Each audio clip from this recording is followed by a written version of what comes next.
Olá, seja bem-vindo ao Assunto em Pauta, um espaço para debater sobre temas em destaque na sociedade. Diversos assuntos discutidos por especialistas, pesquisadores, personalidades envolvidas com a temática.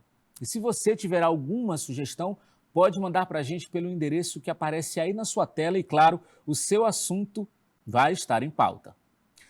As tecnologias trouxeram impactos importantes das nossas vidas, desde as mais simples tarefas do cotidiano até a forma como interagimos uns com os outros.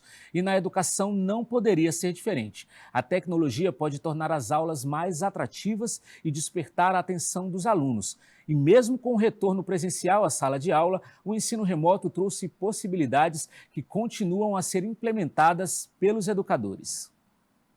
E para discutir sobre as tecnologias na educação e o ensino remoto, conversamos hoje com o professor João Batista Botentui, que atualmente é o diretor científico da FAPEMA, além de professor do Departamento de Educação da UFMA, membro permanente do Programa de Pós-Graduação em Cultura e Sociedade, professor do Programa de Pós-Graduação em Gestão do Ensino na Educação Básica e avaliador de cursos de graduação do INEP-MEC. E também presente no nosso programa, Rodrigo Marques, que é membro do Conselho de EduTech na Bossa Nova Investimentos, presidente do Grupo Coque São Luís e também é sócio investidor do Grupo Solo. Muito obrigado pela presença de vocês no programa de hoje. Obrigado pelo espaço. Eu que agradeço. Uma honra estar aqui para debater um tema tão relevante como esse. Bom, então a gente já começa falando um pouco sobre a questão da pandemia. A gente sabe que o uso de tecnologias na educação já era uma tendência que foi catalisada pela pandemia, né? Esse processo foi acelerado. E eu queria saber de vocês quais os principais ensinamentos que esse uso mais contínuo e acelerado da tecnologia por conta da pandemia trouxe para esse processo de ensino-aprendizagem? Bom, então, com a pandemia, vários professores, eles não tiveram outro caminho que não fosse a utilização desses recursos tecnológicos, terminaram fazendo uma atualização, cursos, e começaram a implementar esses recursos em sala de aula. Então, acredita-se que agora, passada a pandemia, esses professores continuem a utilizar esses recursos, pois viram aí que tornam as aulas mais atrativas, podem se constituir em excelentes meios para uma avaliação, apresentação dos conteúdos, interação e muito mais. Corroborando o que o professor falou, eu colocaria a pandemia, gostei muito desse termo, dessa questão do catalisador. Eu costumo dizer para o nosso grupo e para os nossos alunos e professores que a pandemia foi um acelerador de partículas. Já existiam muitas mudanças que estavam acontecendo no mundo, né? Algumas pessoas até questionam se a gente já saiu da era industrial e está na era digital. Então você tem mudanças nas placas tectônicas da economia mundial, da sociedade mundial, e a educação precisava responder de alguma forma a essas mudanças. A educação do século XIX, dizendo assim, que é a educação do decoreba, a educação de passar de ano, de repetição, ela não cabe mais, ela não responde mais às demandas do século XXI e dessa nossa era. Então, hoje, um professor precisa utilizar muito mais recursos para poder desenvolver em seus alunos, a gente chama de superpoderes, que é criatividade, inovação, empreendedorismo, pensamento crítico. E ele não vai conseguir desenvolver sem a ajuda desses recursos que está também a tecnologia. A tecnologia, fora outros métodos, como metodologia ativa e por aí vai, para que esses alunos possam, a partir daí, ao entrar, ou seja, no mundo profissional ou no ensino superior, tenham condições de trazer soluções para os desafios que o mundo exige hoje em dia. Bom, segundo o estudo O que pensam os professores brasileiros sobre a tecnologia digital em sala de aula, 55% dos professores utilizam regularmente essa tecnologia no seu dia a dia em sala de aula. Apesar de ser um número expressivo, quais que são as principais dificuldades para a inserção dessa tecnologia nesse processo de ensino-aprendizagem dentro das salas de aula? São várias as dificuldades, entre elas, a própria resistência do professor. Então, apesar de estarmos no século XXI, em 2022, com todo esse aparato tecnológico, muitos professores ainda têm uma certa resistência, que é normal, já que eles passaram por um processo de formação tradicional, não estão acostumados com esses recursos e agora, de uma hora para outra, precisam implementar isso na sala de aula. Então, isso, né, sobre a descrença é um dos fatores, né? Outro fator é a própria preparação, já que eles passaram por um processo de formação na universidade que não trouxe esse aparato tecnológico na sua formação de base, ele, consequentemente, tem dificuldade de colocar isso em prática, né? Outros fatores também são ligados à questão da infraestrutura. Nem todas as escolas, universidades têm internet de banda larga ou equipamentos para que essa implementação possa acontecer de maneira eficiente. E, às vezes, quando nós temos todos esses fatores favoráveis, ou seja, uma infraestrutura, formação e tudo, às vezes eles não sabem como fazer uma transposição didática de maneira eficiente, ou seja, integrar e não só utilizar. Existe uma diferença entre essas duas coisas. Usar é muito simples, eu entro na sala de aula e digo, pesquisem algo no Google, isso é usar. Agora, a partir da recolha dessa informação, fazer com que o aluno crie um novo conceito, traga uma nova informação, ou seja, rompa com a barreira do uso, isso às vezes é mais complicado. O professor ainda não sabe, muitos deles, como fazer de fato essa integração de maneira eficiente para atingir aquilo que o Rodrigo falou, né? Essas habilidades, essas competências tão importantes hoje para o século XXI. Excelente, professor. Eu concordo em gênero e grau e reforço o seu comentário, citando 3 aspectos. Primeiro, é preciso entender que tecnologia é meio, não é fim. Então, quando você parte do princípio que ele é o meio e não é o fim, você já olha a tecnologia como aliado seu. Eu acho que existe um desafio muito grande de achar que a tecnologia resolve todos os problemas. A tecnologia veio para fortalecer o professor e não para substituir o professor. Então, a partir desse momento que você entende da relação como meio e não como fim, eu acho que começa a ser, para o professor, algo que é menos percebido como adversário. Esse é um ponto importante. Outro segundo ponto importante é que a gente está com professores, muitos formados no século XX, alunos que nasceram nesse século, e pela primeira vez a gente tem numa sala de aula, ou num espaço de trabalho, ou numa instituição, 3, 4 gerações que convivem ao mesmo tempo. Nós temos a minha geração, a X, tem os millennials, já tem a Z e alguns em alfa. Então, cada um, com a velocidade que o mundo está mudando, não é só tecnologia, em todos os sentidos, né? A gente vive num mundo que se chama hoje, é muito comum chamar de VUCA, né? Volátil, incerto, complexo, ambíguo. Nessa velocidade, então, um ponto muito importante, professor, mais até do que dominar a tecnologia, é o mindset. A pergunta qual é o tipo de educação, qual é o processo de aprendizagem, qual é o meu papel nesse novo mundo? Então, o professor, ele é o quê? É aquele que inspira, é aquele que motiva e principalmente aquele que mentora.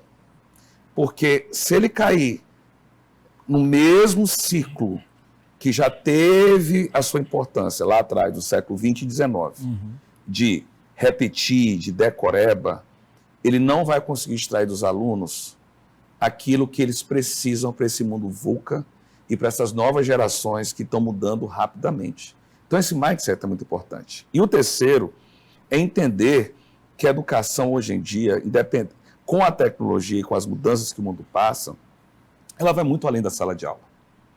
Entendeu? Aquele sonho antigo da Biblioteca Universal de Alexandria está se realizando hoje. Hoje a gente consegue aprender qualquer coisa pela internet. Se você quiser hoje aprender como pilotar um avião pela internet, você aprende pelo YouTube, pelo Google e por aí vai. Então, a pergunta é: qual é o papel do educador nesse mundo, nesse universo de tanta informação? No passado, as instituições, elas concentravam, vamos dizer, as detentoras do conhecimento. Hoje esse conhecimento é difuso, é democrático. Então, o processo de ensino-aprendizagem ele mudou completamente. Você precisa de professores que entendam isso e o seu novo papel, e repito, voltando ao ponto número 1, onde a tecnologia é um meio e não um fim em si mesmo. Quando a gente fala sobre essa figura do professor, que é muito importante, ela já está automaticamente ligada ao uso das tecnologias. E eu queria saber de vocês, a gente sabe que a tecnologia, ela muda constantemente e até é um paradoxo, o ser humano faz parte desse processo de desenvolvimento da tecnologia, mas ela anda muito mais rápido do que o próprio ser humano, do que o próprio professor, por exemplo. Como é que você, Rodrigo, vê a maneira como o professor deve se portar à medida que essa tecnologia vai alterando? Como que os professores podem se manter atualizados diante de um cenário em que a tecnologia muda constantemente, num passe de mágica? Excelente pergunta. Uma das habilidades críticas do século XXI, não só para o professor, mas para qualquer profissional, chama-se letramento digital. O letramento digital é uma das habilidades para que um profissional ou um professor continue se atualizando permanentemente dessas mudanças. Então, e para isso você tem inúmeras fontes para que você consiga se atualizar. Uhum. É interessante que nós, a minha geração, talvez a do professor, acho que o professor é mais novo do que eu, mas a minha geração foi acostumada a como?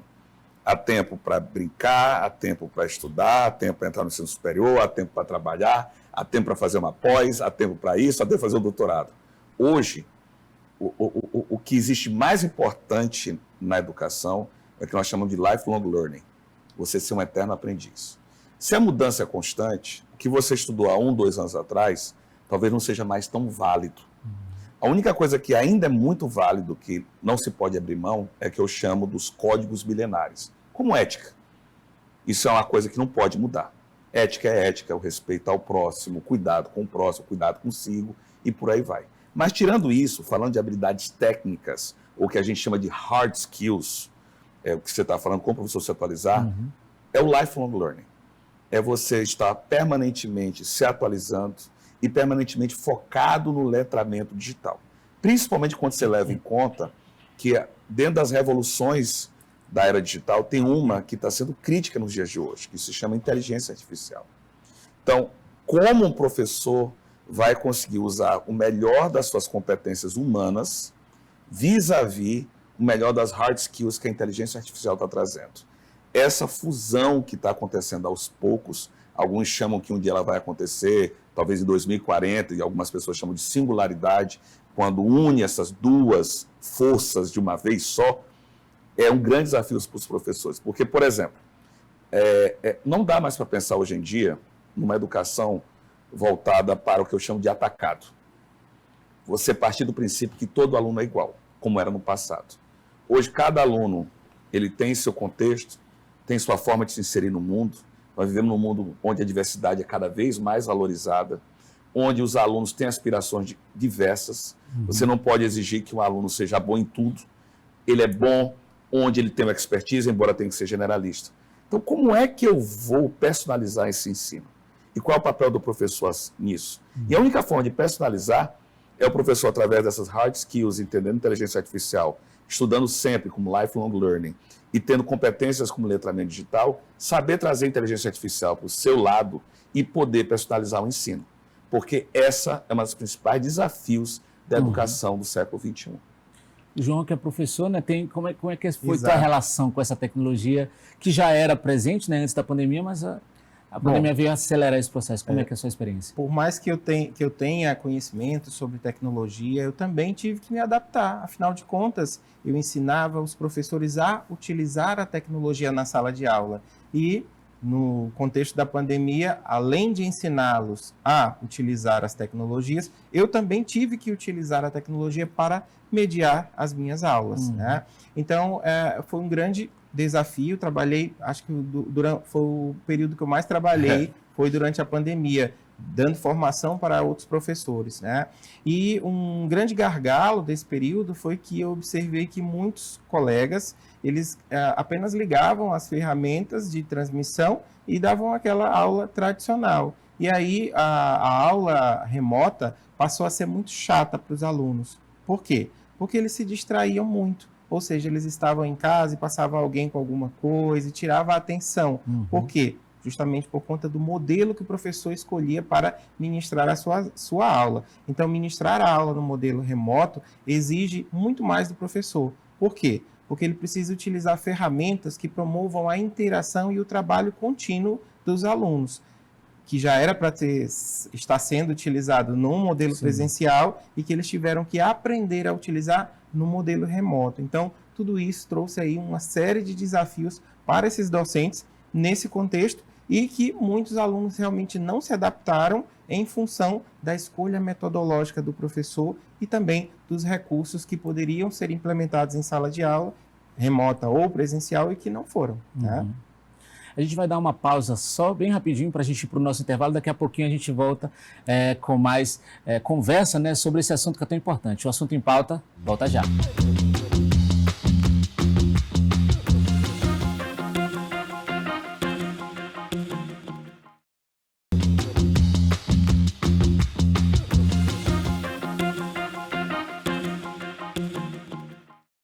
Assunto em Pauta de volta, e a gente vai continuar essa nossa conversa que estava tão bacana, né? O Rodrigo, enquanto a gente estava no intervalo, a gente conversou um pouquinho aqui, o Rodrigo, enquanto falava sobre essa necessidade de os professores se atualizarem com relação a isso, o João pensou né, em vários casos de sucesso que acontecem aqui no Maranhão, né? Conta pra gente sobre essa possibilidade que as pessoas, os professores e todas as pessoas têm de se atualizarem, né? De se capacitarem por meio da internet. Exatamente, não existe mais aquela máxima de zerei a vida, ou seja, cheguei no último nível, no último estágio de formação. Até porque a informação ela se atualiza com uma velocidade incrível. Né? E para isso precisamos, como o Rodrigo comentou, estar sempre em processo de formação, lifelong learning, ou seja, aprendizagem ao longo da vida. E aí, existem várias possibilidades, para além dos cursos tradicionais, em que te fornece aquele certificado. Hoje em dia, existem os cursos massivos online, que você simplesmente entra nas plataformas, escolhe o curso desejado e vai consumindo as informações conforme a sua necessidade, podendo, no final, gerar ou não o certificado. Então, nessa nossa sociedade, o conhecimento, ele sobrepõe a questão do diploma. Então, muitas áreas, principalmente as ligadas à tecnologia, o saber fazer, ele está sendo muito mais importante do que a certificação. Perfeito. Então, vários profissionais de TI, eles têm sido contratados sem mesmo passarem por uma graduação. Como que eles aprenderam? A autonomia, a capacidade de buscar na rede possibilidades de formação para a sua vida e assim tem um currículo incrível, mas de experiência prática e que o nosso mercado demanda muito hoje. Né? Então, os cursos massivos online no Maranhão, eles são um sucesso e nós temos aí duas grandes experiências. Aqui na Universidade Federal do Maranhão, com o DETED UFMA e os cursos que os alunos podem entrar, fazer sua formação e ter certificação, e também na UEMA com a plataforma Escada, que também é um grande case aí de sucesso na formação continuada de todos, professores, alunos, que podem aí se beneficiar com esses conhecimentos. Enquanto o Rodrigo estava falando agora há pouco no nosso primeiro bloco, sobre a questão da individualização do aluno, né? E essa é uma ferramenta muito importante que a tecnologia trouxe. Ela ajuda o professor a ter um panorama individual de cada aluno. Ele traz informações muito específicas sobre o desenvolvimento, né, o desempenho de cada aluno. Como que vocês veem, Rodrigo, como que você vê essa tecnologia no fomento dessas informações individuais que faz com que os professores avaliem de forma diferente o desempenho diferente de cada aluno? Claro. Hoje a gente, como eu falei, né, a tecnologia como meio dentro de um contexto. E principalmente, você sempre tem que partir de objetivos. Então, a pergunta é o seguinte, que você precisa primeiro se fazer. Né? Quando você está, enquanto docente, enquanto instituição de ensino, quais são os objetivos que você tem com aquele aluno ou com aquela turma? E detectar essas forças e fragilidades, você fazer, como se diz, no olhômetro, ou através daquelas provas padrão, tradicional, ou só de participação em sala de aula, é um desafio muito grande. Então, a partir do momento em que você tem tecnologias que te ajudam, primeiro, a gamificar. Quando você está gamificando, você está inserindo o aluno no processo. É um estímulo para o aluno se engajar. E na gamificação, você sai do olhômetro, sai do grandes dados e vai para os microdados. Então, um exemplo. Na matemática, aquela turma não vai bem, um exemplo, em equação de primeiro grau. Mas o que quer dizer exatamente isso no universo de cada aluno. A gamificação, por exemplo, ajuda nisso. E aí você tem um papel da inteligência artificial, porque com a inteligência artificial você começa a criar trilhas. Então, você não trata todos iguais. É aquela máxima de equidade, né? O iguais como iguais, o desiguais como desiguais. De acordo com trilhas personalizadas, os alunos vão seguindo um roteiro onde eles vão trabalhando suas fragilidades e melhorando suas forças. Então, esses são instrumentos que hoje um professor ele não pode abrir mão de utilizar, porque a partir disso ele consegue elevar o desempenho da sua turma ou de seu aluno de uma forma exponencial. Ao contrário do passado, onde eu tinha, repito, o ensino do atacado, né? O ensino da era industrial, que eu trabalhava todos como se fossem iguais, ao utilizar esses instrumentos, eu consigo trabalhar cada aluno dentro da sua realidade, dentro do seu contexto, dentro das suas aspirações, dentro dos seus sonhos. Eu gosto muito de uma charge, o professor deve conhecer bastante essa charge, que aparece a coruja ensinando, aí tem aqui vários animais, uma cobra, um jacaré, um tubarão e etc. E ele fala assim, hoje nós vamos aprender a subir na árvore. Então, tem alguns animais que vão conseguir subir na árvore de forma muito fácil, mas tem outros que não vão conseguir. Então, é muito importante você ver a partir da perspectiva das aspirações do aluno, dos sonhos do aluno e de como ele se engaja nos desafios do nosso tempo. Você não está mais ensinando o aluno, vamos lá para a questão do objetivo. No passado, a gente ensinava os alunos a repetir processos. Esse é o modelo da era industrial. Hoje, não é bem visto e nem a sociedade precisa de alunos que são meros repetidores. São tantos os desafios que nós temos no mundo, não só de forma enquanto sociedade, mas enquanto profissionais, enquanto empresários, enquanto empreendedores, que se os alunos não tiverem criatividade, saberem, como o professor colocou agora há pouco, pegar aquele conhecimento, produzir a partir dele, entendeu? Saberem ser resilientes, entendeu? Sabendo que como o mundo muda muito rápido, eles precisam de uma capacidade de adaptação gigante. Então, o modelo tradicional não vai responder, não vai entregar, entendeu? Essas soluções. E nesse sentido, voltamos à questão da personalização.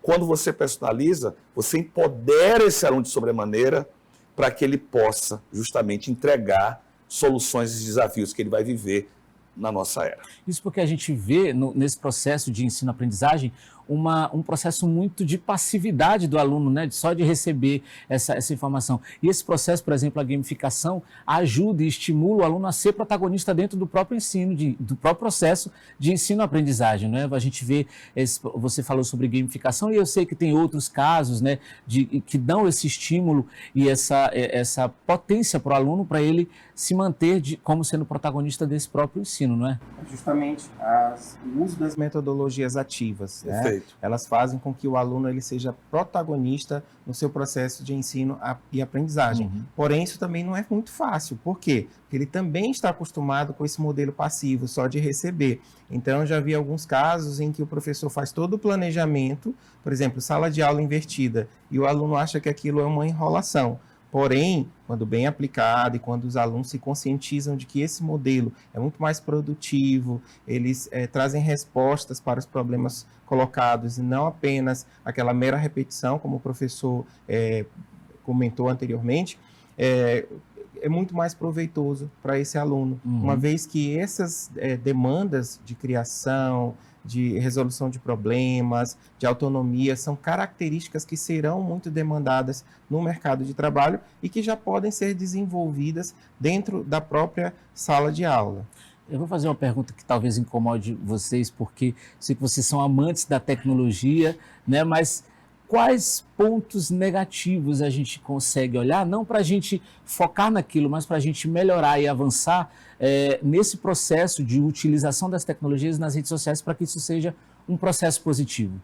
A má utilização da tecnologia, ela pode ser perigosa. Por exemplo, se o professor utiliza a tecnologia para que o aluno encontre a resposta para que o aluno não tenha esse processo de fato criativo, ela vai ser uma arma, porque o aluno de fato ele é esperto, ele sabe fazer buscas na internet, ele vai encontrar exatamente a resposta para aquela lacuna que está sendo colocada, né? Então, o vício nas redes sociais, a má utilização desses recursos, né, pode de fato surtir um efeito contrário. Em vez de ajudar esse aluno a se desenvolver, a se tornar mais criativo, a ser um grande solucionador de problemas, ele vai ser um mero espectador, né, e uma pessoa que vai só encontrar respostas, né, prontas e acabadas. E não é isso que queremos para a nossa sociedade no contexto atual. Perfeito, professor. E eu acrescento, Robert, se você pegar a história da humanidade, toda vez que você tem tecnologias, principalmente revolucionárias, o ser humano ele não sabe lidar com aquilo a contento. Parece que a gente tem que passar por um processo de aprendizagem. Vide todo esse debate que você tem com as Big Techs, né? Você pega Facebook, Amazon, Google, entendeu? No passado era a solução para todos os nossos problemas. Hoje existe uma crítica muito grande em todos os sentidos, desde práticas monopolistas até de manipulação dos consumidores. Então, todo o processo de tecnologia, assim foi com carro, assim foi até, acho que até com a invenção da roda, embora a gente não tenha os dados na época, mas existe um processo de adaptação. E uma coisa que eu sempre, a gente questiona dentro do nosso grupo educacional, em relação aos pontos negativos, a pergunta é, como a tecnologia ela é aliada e não adversária dos nossos objetivos, dos nossos sonhos e das nossas aspirações. Então, a gente tem que sempre partir do final. Eu gosto muito dessa técnica de design reverso. Porque quando você olha a tecnologia, entendeu, que é para substituir, ela não veio para substituir, ela veio para somar forças. Quando você vê a tecnologia para repetir os mesmos hábitos do passado. Vou dar um exemplo. Em nossas redes sociais, hoje nós estamos vivendo uma bolha, ou seja, nossos grupos. Quando as redes sociais eram para ser uma grande praça, entendeu? De forma utópica, uma grande praça para que todo mundo tivesse voz, para que você convivesse com o diferente, para que você aprendesse com a diversidade. As redes sociais, elas estão imitando as tuas bolhas do dia a dia. Elas formam guetos, né? Formam guetos, formam tribos, que nada contra você ter as suas preferências, mas aquilo ali é um espaço gigante para você aprender com exemplos de outra parte do mundo, melhores práticas e se inspirar com outras pessoas, mas não é isso que a gente está fazendo, entendeu? Então, nesse sentido, o ponto negativo, a pergunta é, sempre vamos partir do final. Assim, quais são os nossos sonhos, nossas aspirações? Enquanto indivíduo, enquanto coletividade, enquanto sociedade, enquanto nação, enquanto empresa. E como a tecnologia se encaixa nisso? Então, a pergunta não é a tecnologia vem primeiro e vamos dar um jeito de encaixar. A pergunta é o design reverso. É do fim para o início e como é que ela nos ajuda. Do contrário, isso vai gerar o que já está acontecendo no mundo.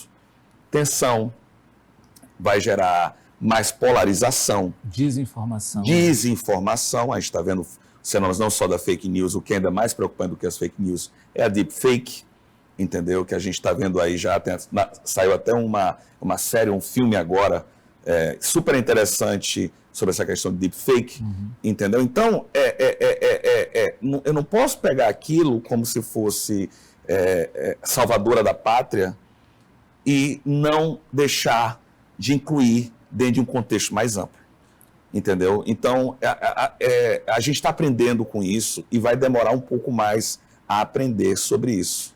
Para a gente finalizar, eu acho importante a gente falar também sobre, a gente sabe que a tecnologia, o uso dela é muito importante, mas em algumas escolas públicas, principalmente municipais, a gente não tem a questão da conexão de internet, a gente não tem aparelhos eletrônicos que podem ajudar. Como é que vocês acreditam, como vocês pensam na implementação desse uso da tecnologia em escolas públicas, em escolas onde as pessoas necessitam de fato? De fato, seria muito válido que tivéssemos aí políticas públicas que assegurassem não só o acesso dos alunos aos recursos tecnológicos, né, mas a boa qualidade também do acesso à internet nessas instituições, né? Porém, o ideal não é o real. Então, para isso, as escolas, os professores, os gestores, eles precisam contar com um aspecto fundamental que é a criatividade. Saber como otimizar as tecnologias de maneira a não deixar de utilizá-las. Eu lembro que ao longo dessa pandemia eu dei muitas palestras e geralmente as pessoas dizem, mas isso aí é uma realidade muito distante da minha escola. Aí eu digo, bom, na tua sala de aula, pelo menos 5 alunos têm celulares. Com isso já dá para fazer muita coisa. Eu posso dividir os alunos em grupos e cada um desses grupos tenha uma pessoa que tem um celular. Para isso, lá tem uma câmera de vídeo, uma câmera fotográfica, um gravador de áudio, que pode-se fazer muita coisa. Vídeo, podcast, fotografia, né? E se ninguém tiver na sala de aula, mas o professor tenha, também existem aplicativos que somente o professor pode utilizar com os seus alunos. É o caso do aplicativo Plickers, em que ele elabora uma espécie de um questionário e os alunos vão respondendo por meio de um código QR que vai sendo lido nesse único celular do professor. Então, a criatividade é fundamental. E um outro aspecto também poderiam ser as parcerias público-privadas, em que as empresas elas podem doar para as escolas computadores, tablets e equipar aquela escola com acesso à internet, tendo aí uma isenção nos seus impostos. Mas para que isso aconteça, o professor precisa entrar em contato com essas empresas para que elas possam apoiar a iniciativa pública, já que as políticas públicas que temos atualmente, elas não dão conta aí da grande necessidade que essas escolas têm. Perfeito, professor, perfeito. Eu queria colocar também sobre outro prisma essa questão. A tecnologia, a internet, a era digital nos permitiu, nos deu um poder que eu acho que nunca o indivíduo ou o ser humano conseguiu em toda a sua história na humanidade. No passado, a informação era, como eu disse agora há pouco, era controlada por poucos, ou aquelas universidades, ou grandes grupos e por aí vai. Então, hoje todo mundo tem voz. Hoje todo mundo pode se lançar na internet. Isso é tão verdade que se você for nos Estados Unidos e olhar o PIB americano, já existe uma linha chamada Creator Economy, que é a economia dos criadores, que ela sozinha já está rendendo, já está faturando mais que a indústria do entretenimento. Se você colocar cinema e por aí vai. Então, é a mostra do poder que você deu para indivíduos, se está certo ou errado, eu não vou entrar no mérito, mas de ter voz. Então, eu queria colocar isso numa perspectiva da nossa sociedade. Então, o professor colocou muito bem a questão das políticas públicas, da parceria público-privada, mas também nós, enquanto professores, educadores, gestores, empresários, empreendedores, preocupados com essa questão, que precisa ser solucionada com a máxima brevidade possível. Porque nós já ficamos na rabeira da civilização na era agrícola. Ficamos também na rabeira da civilização na era industrial. Estou falando enquanto Maranhão. A era digital, esse fosso, ele aumenta exponencialmente. Exponencialmente. Hoje já se fala de Web3. Entendeu? Hoje a gente já usa no nosso grupo educacional metaverso. Então, daqui a pouco, o metaverso, quanto tempo vai levar para chegar nas escolas públicas? Quanto tempo vai levar o tema blockchain para levar nas escolas públicas? Quanto tempo vai levar criptos para chegar na escola pública? Então, o fosso, ele aumenta exponencialmente. O Harari, que é hoje um dos maiores pensadores do século XXI, ele fala que o grande medo dele é que quando chegar em 2040, nós vamos ter não só mais empregados e desempregados, nós vamos ter uma geração de inúteis, porque não vão conseguir, devido aos avanços da era digital, não vão conseguir se encaixar. E como é que você vai lidar com essas pessoas? Como é que vai ser a resposta de governos, sociedade, empresa para essas pessoas? E aí o desafio, porque isso começa tudo no ensino básico. E nós temos muito mais alunos nas escolas públicas do ensino básico do que nas escolas particulares. Então, eu fico muito preocupado sobre esse fosso aumentar e a gente ficar não só na rabeira da civilização, mas de uma forma que a gente não consiga mais alcançar. E, além de tudo isso que o professor falou, eu acho que nós, enquanto sociedade, professores, gestores, repito, empresários, empreendedores e todos aqueles que estão interessados nesse assunto, a gente tem um protagonismo que a internet dá, que nem sempre você precisa ficar só culpando o poder público ou culpando terceiros, entendeu? Hoje, você olha o movimento de professores, de diretores, de gestores na internet, seja o famoso crowdfunding, seja buscando parcerias, seja buscando institutos, seja conversando com empresas, seja conversando com pessoas fora do seu país e buscando soluções inovadoras, criativas, inventivas, que talvez não resolvam um problema na sua totalidade, mas que são exemplos, inspirações para a sociedade se mover. Simplesmente aquele professor da África que desenhou no quadro a tela do Word para ensinar as funções do Word, sendo que lá não tinha nenhum computador. E ele conseguiu vários computadores que a Microsoft doou para ele. Só para ele mostrar o que ele está fazendo. Nós temos, por exemplo, muitos professores às vezes vêm falar assim, professor, me ajuda com...